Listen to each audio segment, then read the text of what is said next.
Nimuhorane n'umukama. Inkuru nziza ya Yesu Kristu nkuko twayandikiwe na Matayo mweranda. Muri rya minsi Yesu yabari yabigishwa biwe ati: nimwame mwibanga abantu kuko bazoba kwegera mu manza bakabakubitira mu masinagoga yabo, bazobajana imbere y'abatware n'imbere y'abami muhogwa jewe, muja kunyemera imbere yabo n'imbere y'abapagani. Yamara umunsi babakweze, ntimwiganyire mwibaza ico muza kuvuga. Ico muza kuvuga muzoca mukironka ako kanya nyene, kuko atari mwebwe muzovuga, ari mutima wa so wanyu azobavugiramwo. Muvandimwe azotanga mwene wabo ngo bamwice, umuvyeyi atanga umwana, abana bagarariza abavyeyi babo babicishe.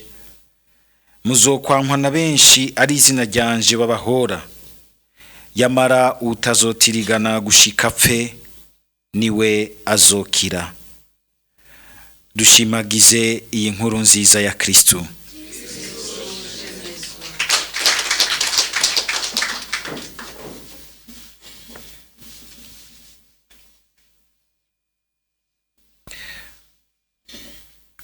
Kumbure umuntu azirikanya akaraba uyu munsi ngene turiko turahimbaza Imana, twibuka umuntu yasesewe amaraso, ukamenga vyiyumviriye ko twoshoka tuvyiyumvira nk'abantu, ukamenga ntibijanye n'akanyamuneza kivuka ry'umwana, akanyamuneza kuko Imana ishitse mu bantu kagaca gakurikirwa no gusesa amaraso.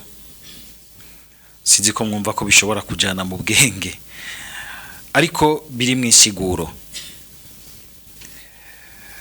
Umuntu azirikanya akaraba igituma Ecclesia yashimye gucikurikiza inyuma y'akanyamuneza kivuka rya Yesu Kristu, mbere nogira nti muri iyo misi 8 nyene y'akanyamuneza, kuko turakabandanya gushika imisi 8 irangire. No muco dukura mu masabamana y'abayahudi, muri liturujia y'abayahudi, ukungene batanguye kunga ubucuti n'Imana, imisi mikuru ikomeye ihambaye mu bucuti bwabo n'Imana, barayibamwo imisi 8 yose bigina Imana, ico twita l'octave. Nimwibaze ko ari ibintu Ecclesia iremeremeye, mugize murasoma ijambo ry'Imana mu bwuzure bwa kera. Imisi 8 yose, ego niko ntiduca tubihimbaza nka kurya twabihimbaje ku munsi wavyo nyene, ariko ikiza kubigaragaza ni iyi gloria turirimba, tukayivuga, tukayizirikana, tugasubira tukayintarizamwo umukama yadukoreye ivyiza, yadukoreye ibitangaza, yatwimenyesheje akatwiyereka mu buzima bwacu biciye mu vyiza guma dukorera n'ubu mu mwana wiwe Yesu Kristu. Ko rero Ecclesia ikurikiza umunsi mukuru wa Noel, akanyamuneza ka Noel, ikintu mbere umenga kirimwe umubabaro udasanzwe w'amaraso asesetse y'umwe mu bana bayo Stefano, mu gukurikira Yesu Kristu yemeye akamukurikira naho hatoroshe, akemera gusesegwa amaraso yiwe, hakumuhemukira, haguhemukira kandi mbere n'abariko baramwica, agaheza kemera gutanga na ubuzima bwiwe akurikira Yesu Kristu, ngo yugururirwe nawe nyene inzira yo gushikira ubuninahazwa bwiwe kumwe na Yesu Kristu, ariko kandi yugurura inzira iyo nkuru nziza ibandanye, iyo nkuru nziza ishobore kubandanya mu bandi. Nico gikomeye cyane cyane. Sinzi umuntu yigeze kuvuga ati hariho ingabirano kugira ngo zinjire mu buzima bw'abantu zimera nk'izinjiranya ahantu hugaye, zikabanza kumenagura ibiyo n'imiryango, ukamenga ziciye mu bintu bibabaza bisenyura, ukamenga n'ubuzima bwiwe basenye bishe, ariko muri uko kwitanga akikiga ubuzima hariho ikintu asenyuye c'ubwami bw'umwijima wa shetani, akigana Yesu Kristu, we yashimye kuducungura aciye ku musaraba. No kuvuga yuko rero mu guhimbaza Stefano bagombye kwerekana yuko ako kayoya, iyo Mana ije muri ako kayoya, burya nubwo twebwe usanga umenga twarabihinduye ibintu dukikuza, ibisharizo vyinshi, ibintu biryoshe, ibintu biridu. Murabona umuvyeyi wese yamashima yuko umwana we wavukira mu vyaha vyiza, ahameze neza, ahamota neza, muri berso nziza. Ariko nkibaze ko Yezu Kristo yavukiye ngaho, yaravutse bacamutereka mu bwato bw'inka, inka ziriramo, bamujyamika mu dushambara, asusurutswa n'ibikoko. Isenga ry'uyu munsi ntirisa na rimwe rya mbere, niko iry'uyu munsi rigaca rijamwo ubwo rukundo rwose dufitiye umukama. Ariko irya mbere ntiryari rimeze gutyo, twigere tuvyibagira. Usanga umenga twaheze gusa mu bishobisho vy'uguryoherwa, ibintu gusa sinzi byo gusanga umenga turibagiye mu kuri kose ingene ibintu vyari bimeze, kubera yuko gutwagwa n'ibishobisho vyo kuryoherwa n'umusi mukuru. Yezu mu kuvuka kwiwe rero agaheza akagaragaza muri uko gupfa k'umukunzi we Stefano bifatanye ko ari Imana itaje kuwangawanga ku isi, itaje muri tourisme, sakana kaje muri bijya nyene kujya tubona ari ku mugambo ukomeye aba yarabura hakiri kare mu maraso y'umukunzi we Stefano yuko ari Imana ije gucungura abantu kandi bizoca hakomeye. Tugire Kristo. Ariko umuntu akwa kubibwira nk'umuntu ubona ahuye na Yezu gasanga yuzuye akanyamuneza kenshi gasesekaye muri we, kumenga umwongorera uti aho urazi by'ukuri bikurindiriye. Atari kumenga arindiriwe gusa n'ibintu bibabaza, mugabo ariwe arindiriwe, tuvuga ibintu bibabaza ubwavyo, arindiriwe n'ibintu bikomeye.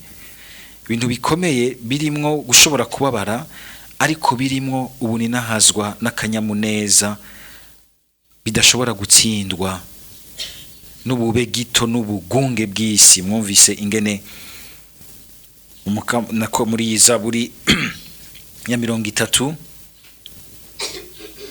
ingene umwanditsi w'Izaburi agira ati ngurampisha aho inyonga zawe zihishije, ngo ukanshira kure y'akagunge k'abantu. Jwe narabanye umuntu yari yashize kuri profile yiwe akajambo keza agira ati ngo kure y'abantu ngo ariko hafi y'Imana. Kure y'abantu hafi y'Imana, taruko umuntu ashaka kuja kure y'abantu, mugabo kure yako kagunge k'abantu, kure y'ubwo bwishime bw'abantu, kure y'ubwo bwibone bw'abantu bashobora no kunyegeza mu vy'Imana, gasanga bariko bararira mwundi bamurira mu vy'Imana, bagomba kumwicisha ariko byitwa ko bari mu vy'Imana, bagomba gukora mabi, bagomba kuzibiranya abantu. Nk'uyu munsi ukabona abantu bazibiranije igihugu cacu, mugabo tukavuga ngo twashize Imana imbere, igihugu cyose kikazingamikwa no kubura ibigitunga, mukabona abantu tuguma dusimbagurika tugira tuti twashize Imana imbere. None bigenda gute? Hari ikibazo gikomeye. Noeli yategezwe kutubaza ico kibazo. Umwana w'Imana yaje mu buzima bw'abantu. Murumva yuko mu guhimbaza Noeli abantu mufata ingingo muri iki gihugu bikatunanira twese ko tujamwe tukavuga tuti iyi ngorane katunanira, indwi n'indwi zikigereka ko ni kibazo gikomeye. Uwo mwana w'Imana avukiye mu bantu teza kudutera ikibazo nk'ico, yarakunze ubuzima bw'abantu gushika haza kububamwe. None ashike nawe aburi bitora agendeshamwe kugira ngo agendere abantu, aburi bitoro acanisha amagroupe ya Radio Maria kugira ngo agume amenyesha yuko ari hagati y'abantu. Mbwa tukaririmba twese ati yaje ubwo vy'ukuri yashitsi wawe yashoboye kubomora ico kintu kizibiranije ubuzima bw'abantu, kuko urabifise kwingingo kandi ntashobora gushitsa icyiza ciwe utuguruye inzira, kandi n'utugurura inzira bizoguhitana, ariko inzira y'Imana ntishobora kuzibigwa impera n'imperuka. Uwanse kugurura inzira Imana birashobora kumuhitana, ariko inzira y'igatebe kuguruka. Ariko ukundiye kugurura inzira y'Imana, inzira ikuguruka akaninahazwa mu gusanga yasangiye igikorwa n'Imana. Abantu mupfukamye mu ndi igihugu, Noheli muriko muyihimbaza gute? Abantu bagowe ukuri hano kubera ijambo mwaryugaranye mu biganza byanyu no mu ngingo yanyu no mu bukuru bwanyu, mu bushobozi bwanyu, mukanka kw'Imana ihezagira abandi ngo bahimbaze Noheli neza. Kandi muri iyi nta numwe tuvuze, mugabo umwe wese yiyumvire ahageze ijambo ryiwe. Si ivyo gusa, n'undi wese ashobora gusanga ariko aravuga ivy'Imana. Abantu bariko barica Stefano, ntimwibaze ko bamwishe bagira bati turiko dukorera ishetani. Bari bazi ko ariko bakorera Imana. Gashobora gusanga ukoresheje ivy'Imana mugabo ukagirira nabundi. Raba ingene Stefano yapfuye, muce muraba inzigo bari buzuye, kandi bagira ngo bari mw'Imana, buzuye inzigo. Mugabo Stefano yuzuye ngo mutima mweranda. Muvise ingene ijambo ry'Imana ryamuvuze ngo yari yuzuwe na mutima mweranda. Ngo kandi Stefano mu gupfa kwiwe ngo agapfa arangamiza hejuru. Tugire Kristo, harimo insiguro ikomeye. Bwa mbere tugaruke kuri abo, kuri Stefano nabo bantu. Stefano tukabona ko ari igihushane cy'abo bantu bumva ko bamwishe ku izina ry'Umukama, ariko buzuye urwanko n'inzigo, bashaka kumukuraho.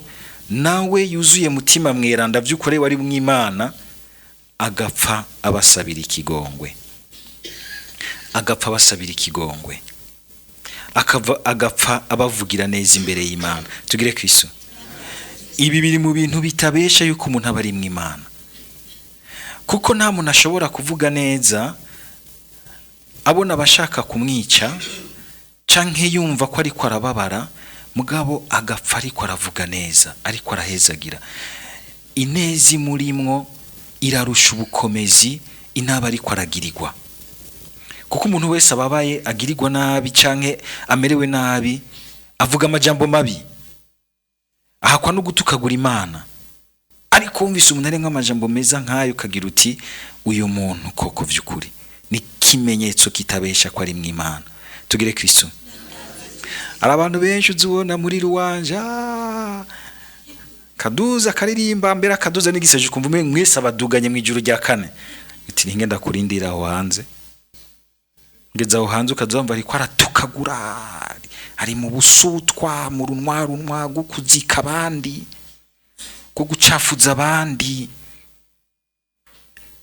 arifatanije na babandi bose. Uyu munsi hari abantu bariko baruboka bagatukagura na papa kubera ibi by'urwandiko, bakamutukagura bakagaragara nko kumenga bahagarariye neza Imana, mugabo ariko baratukagurana basivye ubuzuye inzigo.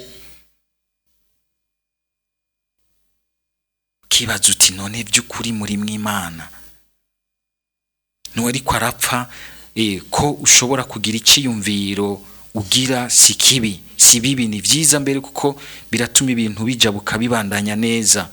Ariko kubigirana umutima w'inzigo gwanko gugomba kugira nabi, hamwe no gira ati kubona umenge yogira ati uwo mpumano mucisha ko abana binoki. Kibaza uti none hari mw'Imana ngaho, harimo urukundo, hakaza ibibazo vyinshi. Cyo gituma hari igihe bisaba yuko mbere n'igihe abantu bari mu gapfungu nkako, bisaba yuko umuntu yigira mu gacerere kure y'ubugunge bw'abantu hafi y'Imana, akareka Imana ikazira muremesha, ikazira mubwira iti menya ico ufata, menya igihagararo ugira mu bihe bigoye, menya ingene uremesha abandi, menya ingene ukomeza abandi. Ugasanga mbere mu bihe bene ibi vy'amageragezwa menshi, abantu usanga umenga bavoma ibigaburira ubwenge bwabo n'umutima wabo mu makomantere yo ku marezo gusumba uko bagenda imbere y'Imana bakumviririza mu Mana, bakumviririza mu ijambo ry'Imana, bakumviririza mu kungena Imana yagira herekeza ekleziya ibinjana n'ibinjana. Tugire Kristo. Bemwe baza nk'ibi biciyemwo ko ari bwo bwa mbere ekleziya biciyemwo bizorengana, ariko bizorengana yahemutse yagize nabi arigorewe ko azosigara aricuza. Dusaba Mukama kugira ngo tugire ubutwari bene ubwo. Ubutwari bwa Stefano buva he? Tugire Kristo. Mwumvise aho buva? Stefano munashaka kwibaza ati yari umuntu akomeye yihagararako, yari umuntu w'umugabo. Yaharige bavuga ngo umuntu w'umugabo kamenga kunje kuvuga umuntu w'ibiguvu, umuntu mbere ushaka gusanga afise n'ingingi ikomeye umutima wiwe. Hazo ngo no mugabo ngo arahambaye, mugageze imbere y'umugore we gasanga aramuzingazinga akamugira ubunywenyu, kamufata kugutwa cica ngaha wamuhimbiriwe, kandi ageze muri agati ngo ni mapenzi, ngo ni go rukundo ngo ya ni mapenzi.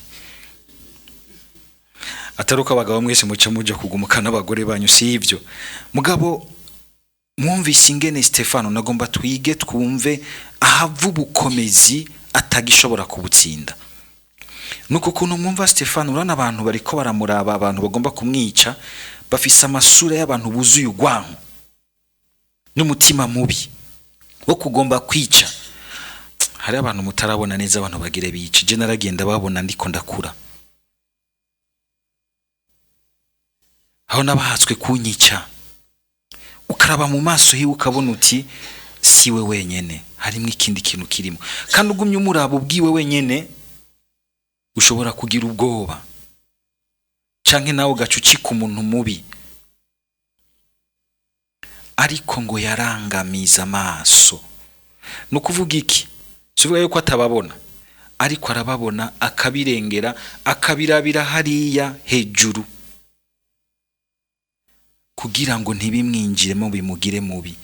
Uri yari hejuru ya vyose akaguma muha inguvu zo gushobora guhangana n'ubwo bugunge, ubwo bube gito, ubwo bubisha bw'abantu. Naco gituma ashobora kuronka inguvu zo kubasabira ikigongwe, kandi atari ugupfa gusa kubivuga kuko ari Mukama yabitegetse, mugabo ko azi yuko mu kubasabira ikigongwe hari ahantu abakuye ko Shetani igomba kubatandagura. Muti gute? Kandi ngibaza yuko umenga yataye umwanya ari ati basabira ikigongwe, ngo ngo ivyo bigongwe byanyu by'abakatolika n'abakirisuti. Muga ntamenye yuko wenye n'ubwa mbere aba yikingiye, kandi abakingiye ugutakara ubudahera kw'abo bantu. Iki kigongwe Stefano yabasabiye, kijya kigongwe Yesu Kristo yasabiye abari kiriko baramwica cyarakoze. Ica Yesu cyarakoze ku Pentekoti. Bamwe Yohani nako Petero abwira ijambo ati mwarakoze ikizira, mwaruriye igiti kiturigwa. Bakumva ko bacumuye mu gusabira urupfu intungane, bakarekuza umuntu w'umubisha, baca bikubita ku gikiriza ati none tugira iki? Ati ni mwihane. Ntiyazutse aje kubihora, yazutse abazaniye ikigongo ciwe. Nibo bavuye nk'abakisu ba mbere bamwe bicwa mbere. Ico gihe ngo haciye habatirizwa batari bake, baca barinjira muri ekleziya, ca kigongo ciwe kirakoze. Abara abansi biwe kirabahinduye abakunzi biwe, gushikanaho kibahindura nabo abamwitangira, bamaratiri ba mbere bakurikiye Yesu Kristo, bari mwaho bagize bati nabambwe. Ubwo bubasha bw'ico kigongwe, kuko iyo dutanze ikigongwe nubwo kumbure muri bo bumva ko babaye, ninzira wugururiye Imana, hari imwe ikintu cy'ububasha bw'Imana. Na Stefano mu gupfa asabira ikigongwe aba bantu nibo bahavuye bavamo abakristo bandi ba mbere, babonye ingene apfa. Niho havuye nugira nti ugukira kwa Paulo, ngo Sauli niho yarari ico gihe, ngo afashe impuzu z'abariko baramwica agira ati kuraho uyo muhimbiri. Mu nyuma niho yakwiyongabirano yuko agendegwa nawe na Yesu, kuko Stefano yanse kuvyimarira nk'umuntu, akabirabira mu Mana, kararamura amaso. yabwiye Imana ati Mukama, ibi bintu jewe ntavyo noshobora, ni wowe ushobora kubigira ku bubasha bwiza bwo kundokora no kurokora abo bantu bashaka kunyica. Kandi byarangutse uko Sawuli aravamwo araba Pawulo. Ugende nawe uyu munsi urabe, igihe cyose wihanganye kubw'Imana, urabe neza uzosanga hariho umuntu yakiriyemo, naho yo batarakira azotebakire. Usaba Umukama gusa kugira ngo iri jambo ryiza rikuranguke ko iri Yesu atubwiye ati ngo uzogumye umutima gushika birangire ni wazorokoka. Ntivyama vyoroha kugumya umutima mu mageragezwa, mu bubabare, mu bintu bituremereye. Tugire Kristo. Natwe muri ibintu turiko turacamo mu gihugu, turiko turacamo muri ekleziya, ugasanga biragira ingaruka ku buzima bw'umwe. Harahiriwe ubigumyamwe umutima gushika birangire, akaguma araramura amaso, akabirabira hariya imbere kwa Data. Azobikuramwo inguvu zukuzura mutima mweranda, birengane, ariko we arokoke ajabutse igihe ciwe. Ndabipfurije kuba muri abo bantu. Tugire Kristo.